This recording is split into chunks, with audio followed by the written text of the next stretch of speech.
Hello বন্ধুরা, কেমন আছেন আপনারা? ভালো আছেন? দেখেন, আমরা মুরগি পালন করতেছি। দেখেন, আহেন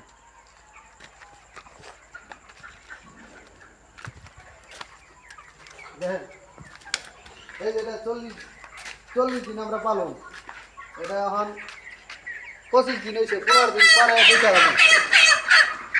এটা দেখেন, এই আদার খাওয়াই গেছি। এই দেখেন কত ইয়ে হয়েছে। তারপর আরো দেখেন বন্ধুরা, দেখেন এটা 15 দিন হয়েছে, আর 25 দিন ইজারা করে বেচারাম। দেখেন মুরগি যদি আপনারা পালতে চান, দেখেন এমন করে আপনারা ফার্স্টে 300 করে আয় না। দেখেন একবার লাহে লাহে করে আমরা ই করতেছি, আবার আহে না আরো দেখবেন।